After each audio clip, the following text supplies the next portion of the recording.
winter meetings have officially come to an end. We're going to talk about all the questions and answers we leave the week with, all today on Locked On Tigers.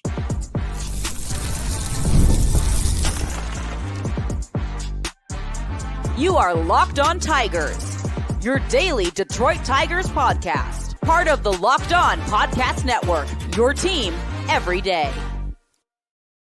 What is up, everybody? Welcome back to another edition of Locked On Tigers. I'm, of course, your host, Scott Bentley. Today is Friday, December 13th, 2024. Thank you so much for making Locked On Tigers your first listen every single day. We are free and available wherever you get your podcasts, including YouTube, part of the Locked On Podcast Network, your team every day. Today's episode is brought to you by Game Time. Download the Game Time app, create an account, and use code LOCKEDONMLB for $20 off of your first purchase.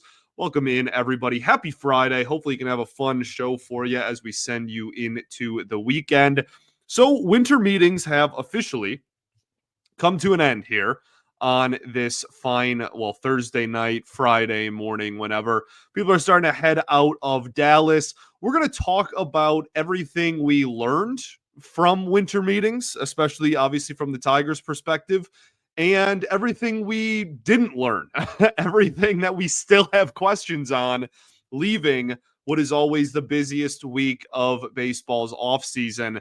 And, I think from the Tigers' perspective, it's really, I guess I'll use the word interesting, but I'm not sure that's the best word I can use there, because there are probably more questions than answers after winter meetings. And that's not inherently awful. Like that, there's no rule that says you have to make a ton of moves during winter meetings.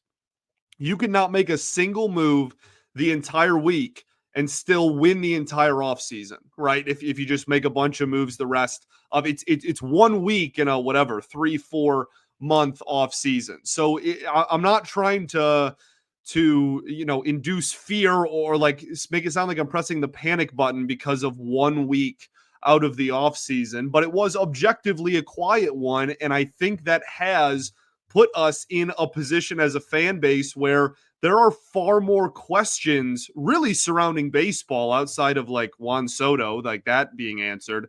Like there's a ton of questions still left out there. And because the Tigers only made one move all week, they are right in the thick of that conversation of, well, what are we really looking at here? What is this team really going to shape up to be? Is Alex Bregman an actual possibility? And unfortunately, I hate to break it to everybody, that is probably not a question that is going to be answered until after he signs somewhere. We are probably not going to have real hardcore evidence or confirmation of like the Tigers have offered Bregman $175 million or whatever. Like I have a hard time believing we're going to know how close they really were until probably well after the fact. But all of the reports we have seen this week almost all have the Tigers in it. John Heyman just went on air. I think it was MLB Network, but it might have been BR Walkoff. It might have been Bleacher Report's show. Either way, it's John Heyman's the source. You can go look at his socials and whatnot and find the video if you so please. But he was on a guest on a show and mentioned that the short list for Alex Bregman obviously includes the Astros, and the only other two teams he mentioned outside of Houston were the Yankees and your Detroit Tigers. Those were the three teams he mentioned. So like it's not I was going to say it's not a complete fairy tale, but it might still be. Like we don't know, right? That's the thing. Like the Tigers could be, technically offering him a contract. It could be a 3-year, $15 an hour contract. And then obviously he's laughing his way to New York. And it's like, okay, well, I guess they were in on him, but like, were they really? We don't know how serious they are. We don't know how close they are to the rest of the pack there, but they are on almost every short list involving potential suitors for Alex Bregman. We'll talk about third base a little bit more here in a second. The other one is Roki Sasaki, who also continues to have the Tigers as a potential suitor for. That one is even trickier. I just spent, the first half of segment one here just talking about how Bregman is a complete question mark, and no one really knows, and we have no clue really how involved the Tigers are. Sasaki is that times 30, right? Every single team in baseball is going to make a presentation for this dude and would love to sign this dude. All 30 of them. Because he doesn't cost actual free agent money. He's an international free agent. He's going to get $5 to $7 million. So, yes, the Tigers are being listed as a potential suitor by some people, not everybody, but, the Mariners seem to be a really, really likely scenario. The Dodgers continue to be very involved in that conversation. The Reds even, I've seen their name pop up a lot. But, the Tigers are in the mix there. There's every once in a while you stumble across somebody that's like, hey, the Tigers kind of make sense. And actually, I want to give credit to Evan Petzold of the Freep, as we do very often on this show, wrote an article where he expressed the reaction from Alex Cobb and why he was willing to sign with the Tigers, why he wanted to sign with the Tigers. And in that article, it was brought up multiple times from Cobb himself about how the Tigers pitching operation and how the pitching lab kind of operates here and how great it is and how great the coaches are and how, the data that they have on everybody was a selling point for him. It's not just simply, hey, here's X amount of dollars, come play for us.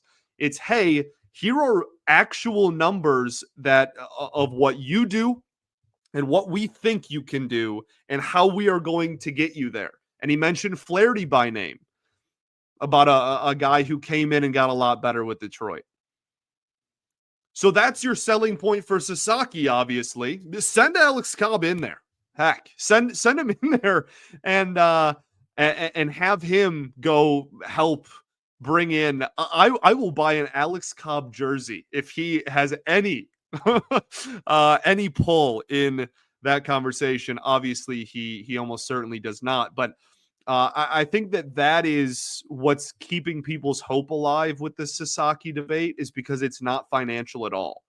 And if there is a team out there that has taken massive strides and is really, really making a name for itself among the entire sport of baseball for pitching data and pitching development, it is the Tigers. So, not trying to get anybody's hopes up. I still don't think he's going to be a Tiger. I think it's far more likely that he's over in the West Coast somewhere, either in Seattle or in LA. But, again, keeping their hat in the ring, keeping their name in the conversation has been, I don't know, nice.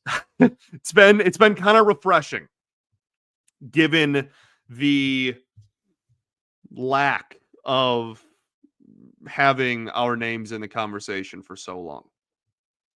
Now, if you don't get these two, if you don't get Bregman or Sasaki, now back to the original point of this conversation, what actually is even the plan? Specifically at those two positions, but really you can even zoom out and go overall. If you don't land those two guys, which I would say far more likely that you don't land either of them than you land even one of them, what is the plan the rest of the winter? We'll talk about that right after this. Got to talk to y'all today about our friends over at Game Time. Game Time is the best, and they have a new feature called Game Time Picks that makes getting tickets for your favorite live events even easier. Game Time Picks filters out the fluff to show you only incredible deals on great seats, so you don't have to waste time searching through thousands of tickets.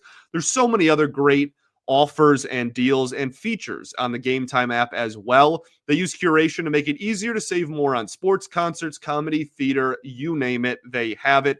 All-in pricing was the first thing that drew me to Game Time and is the reason that I use it for all of my ticketing purposes. You just toggle this feature and you get shown your total up front. There's no hidden fees, service fees, whatever at checkout like a lot of other places do. It is just straight up, this is the total amount of money you are going to spend. And obviously, your purchase is covered with the most flexible customer service policy in the entire ticketing industry. So take the guesswork out of buying tickets with Game Time. Download the Game Time app, create an account, and use code LOCKEDONMLB for $20 off of your first purchase. Terms apply. Again, create an account and use code LOCKEDONMLB for $20 off. Download Game Time today. What time is it? Game time. All right, everybody, welcome back here. Segment 2 of Locked On Tigers. Appreciate y'all for tuning in, as always, making us your first listen every single day. Shout out to the everydayers that do tune in every day. We will, of course, be back on Monday recapping any happenings over the weekend, which it is sounding like there will be a kind of ripple effect of winter meetings, and we will see some moves over the weekend. Maybe not from the Tigers, but we will be here recapping anything that does happen on a Monday's show. Today, we are recapping the week that was the busiest offseason week of the year. And before the break, I had said, if you're not serious about getting Sasaki or Bregman, which is probably unfair. I'm sure they're very serious about getting Sasaki. I'm sure they'd love to get him. Bregman, that's a little bit more financially determined. So we'll learn at some point how serious they were about getting him. But I think the clubhouse leader is you get neither of them. I think that's pretty comfortably the clubhouse leader. So what is the plan going forward? We talked about earlier in the week, the front office said they were done getting starting pitching aside from making a pitch at Sasaki. I said it then. I've thought about it. I've gathered myself, and my opinion hasn't changed at all. I still absolutely hate it. I hate the fact that they are not going after more starting pitching and that they are just completely done with that conversation. I said back in October that I wanted 2 starting pitchers this offseason. I said it in November. I said it going into the week. I have reiterated that a lot. And especially, and this is no disrespect to Alex Cobb, and I'm sure he's going to be a sub-4 ERA starter and have a pretty darn solid season. I genuinely think that. Okay, I actually really like the profile paired up with what the Tigers pitching lab has brewing here. But if you were always only going to sign 1 starting pitcher, I would have liked you to have gone a little bit bigger. If it was the plan was always only 1 starter, go bring in Walker Buehler. Go bring in a little bit of a bigger name. So here we are. I can't stand the idea of the Tigers not signing any more starters. From the third base perspective, that is where it gets way more questionable, because at least for starting pitching, you have depth there, right? I'm not sure it's A, enough depth, B, good enough depth, but you have depth there. And you know that you can survive now. You know that if your starting pitching gets completely depleted, that you can still survive and play really good competitive baseball. We know that. Third base is not quite the same scenario. After Bregman and Arenado, who we talked about yesterday, came out with a short list of 6 teams that he is interested in going to, a wish list of teams. The Tigers nowhere close to that list. So after those 2 guys sign, the third base market dries up a lot. A lot. And some of the alternative options are already on different teams. We talked about Jake Berger yesterday, right? So what exactly is third base going to look like if and when you inevitably do not land Alex Bregman? I'm holding out hope too, but I'm really trying to set expectations at where they think they actually are, which is not very high. But I am still crossing my fingers and holding out hope a little bit. Because I am not super thrilled at the idea of Matt Vierling and Jace Young being the third base tandem in 2025. Matt Vierling's fine. He'll have his OPS in the low 700s. He'll play, all over the place, play some outfield, play some third, whatever. We still don't have a ton of faith or I guess evidence might be the better word, that Jace Young is going to be a really positive hitter at the major league level. That's not saying it's impossible either. I'm not trying to just be like, oh yeah, he sucks. I don't believe that either. but there's proven talent and unproven talent. And right now, in the offseason, you could have gone into the offseason and ponied up and actually gotten proven high-end third base talent. And if you still love Jace Young and you're like, no, we got to give him at bats, guess what? He can play second base. And then, okay, what happens with Colt Keith? Guess what? He can play first base, and he's taking reps at first base this winter. Hitting solves all. If you are an up-and-coming young player and you can hit, the team will find a place for you in the lineup. I promise. I promise. And Jace Young was a much better defensive second baseman than third baseman anyway. So I think that I just am really going to scratch my head if 2 weeks from now, Arenado and Bregman are on different teams, and then even like some of the secondary options for third base continue to fly off the board. I will be very disappointed if the plan was always to do nothing at third. Stuff happens, markets change. If they made a legitimate play, if they offer Bregman 180, or they made an offer for Arenado, even though I don't really want Arenado, to be completely honest with you. I said that. We kind of broke that down earlier in the week.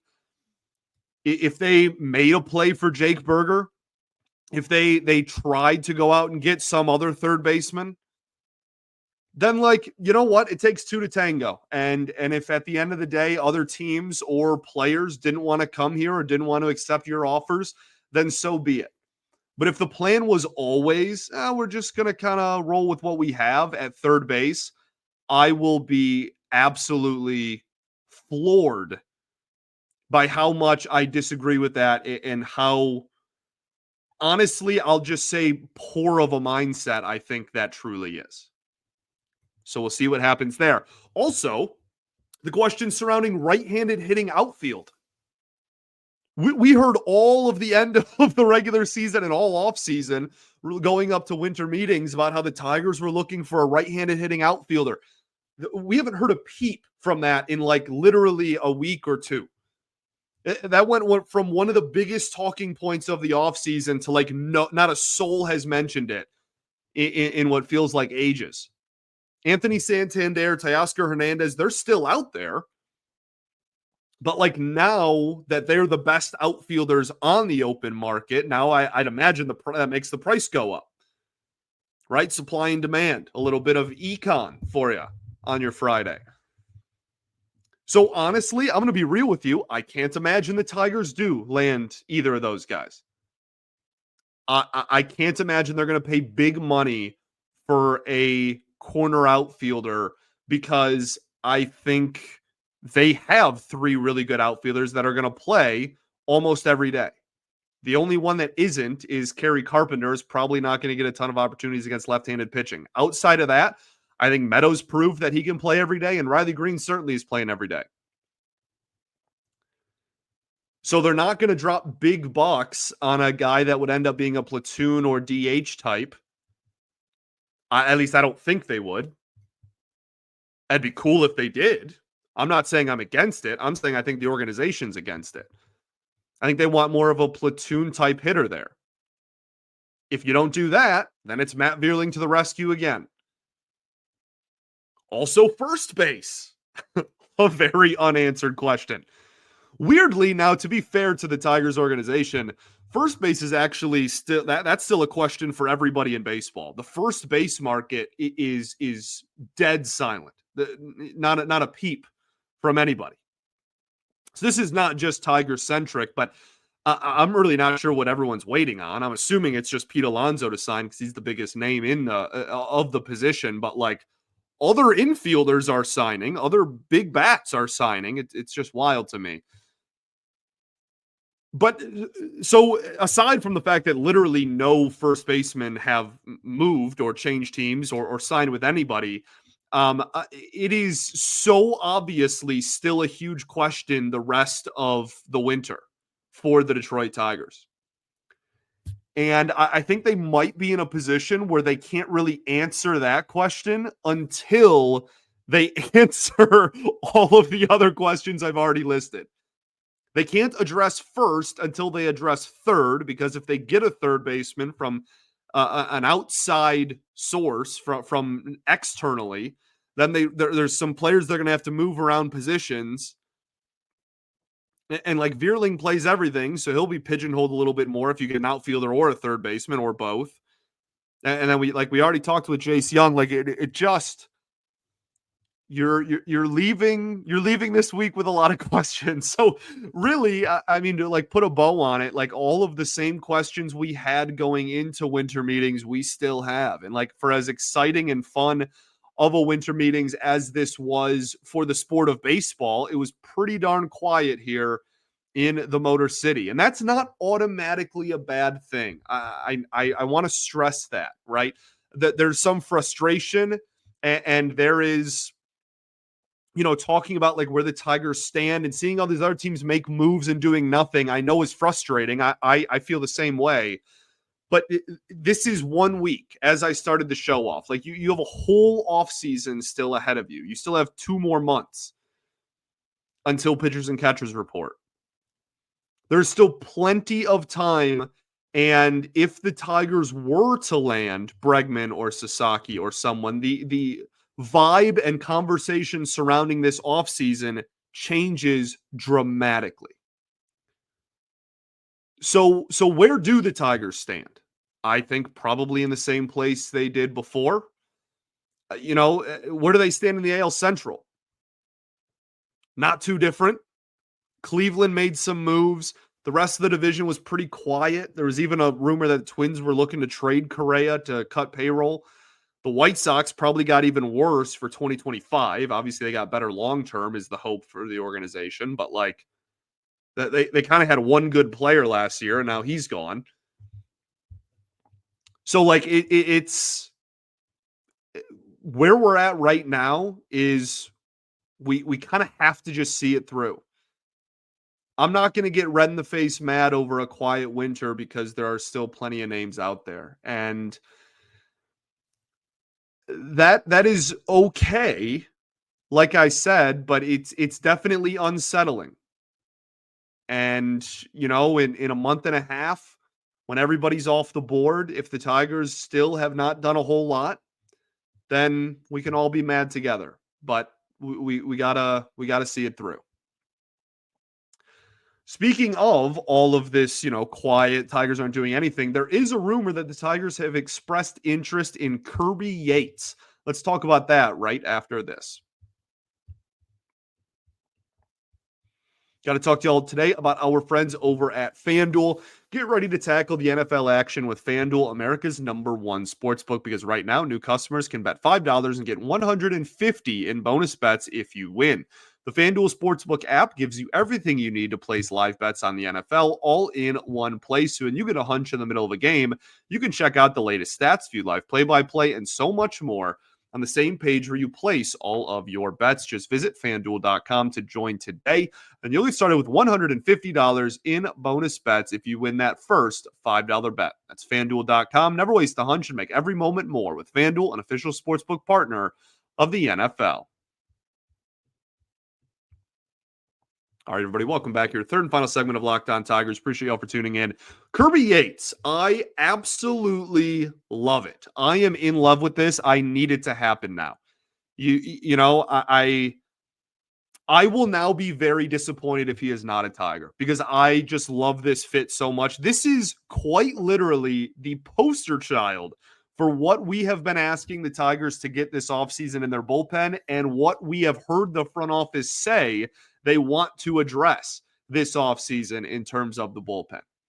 He is a right-handed pitcher that has an extremely high swing and miss rate, an extremely high strikeout rate, and he is, back end, high leverage, all-star this past season. He is exactly what this team needs. He's got a fastball and a splitter. He's not a high velo guy. Average four-seam fastball velocity was 93.2 miles an hour, but he's got a splitter. And he also has a slider he throws once in a blue moon as well. But This is a fastball splitter, almost exclusively pitcher. And we have seen so many fastball splitter guys be fastball slash splitter, obviously not the same pitch, two separate pitches there. And we have seen those type of pitchers just destroy the Tigers over the last couple of years. He was in the 100th percentile in expected ERA and expected batting average against, and his actual ERA was lower than his expected ERA, which was already the best in baseball. He had a 1.17 ERA and a 0.83 whip. That's in a full season too. That's 61 appearances, almost 62 innings of work. That's a full season for a reliever. He was in the 94th percentile in whiff rate, 98th in K rate, 95th in barrel rate against. I mean, he was absolutely one of the best relief pitchers in all of baseball. Are there any downsides? Well, he's certainly not a perfect pitcher. He did have a high walk rate, which I understand. Everybody hears that and goes, oh my gosh, this is Alex Lang. This is what Alex Lang could be if he figured everything out, right? Alex Lang's never going to have a low walk rate. He's never going to be a fill the strike zone guy. But if you can be in the bottom 8% in the league in walk rate, his walk rate was almost 12%. That's not good. But he still had a sub 0.9 whip and a 1.17 ERA because he just didn't allow base runners outside of the walks. No one got hits off of him. So I have zero issue with this. I actually love this. This is exactly what this team needs. I think it is an amazing fit. And I hope that they follow through with the interest that is reportedly had, and they actually try to make a run for Kirby Yates, because I think he would be a perfect fit for this bullpen. He's 37 years old, so you're not getting this guy and giving him, a 5-year deal. And I know some people are going to roll their eyes and be like, oh, another 37-year-old. He's a reliever, dude. Like, who cares? Relievers have such short shelf lives these days, and they're so volatile, right? If you follow hockey, it's like a goalie. It's like they can be amazing one year and terrible the next, and then amazing the year after that, and then terrible the year after that. Like, they're just so weird because the sample sizes are so small.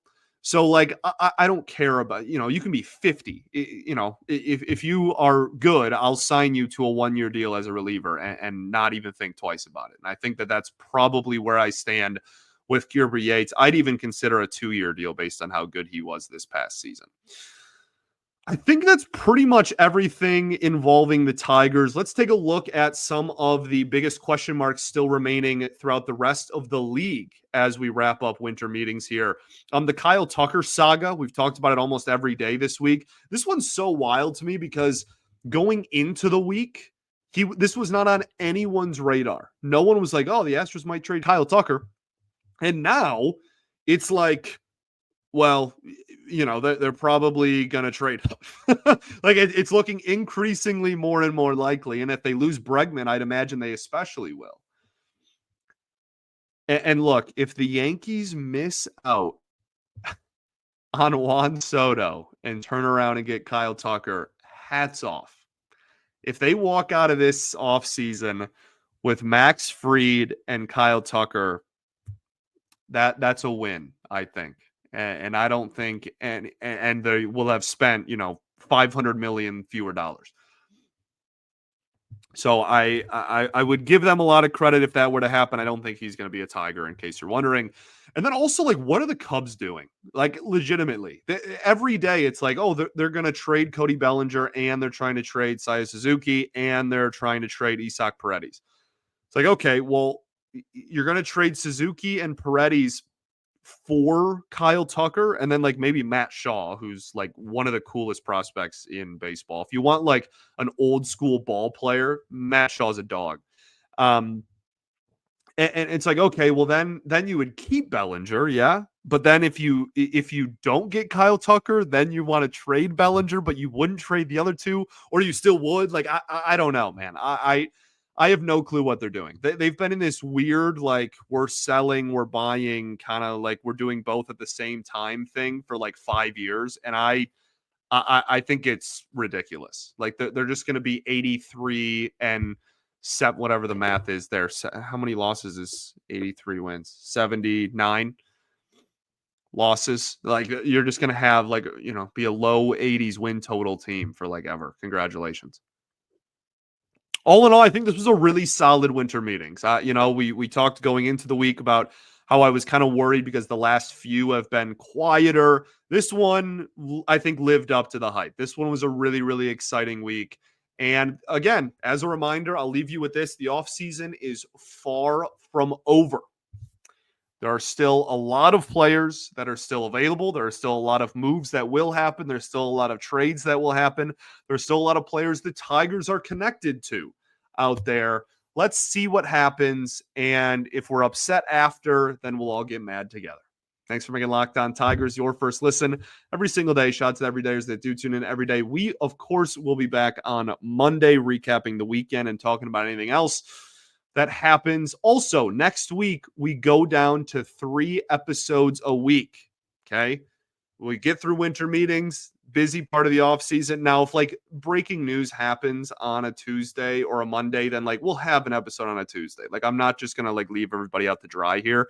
But from now until pitchers and catchers report in February, we will be down to 3 episodes a week.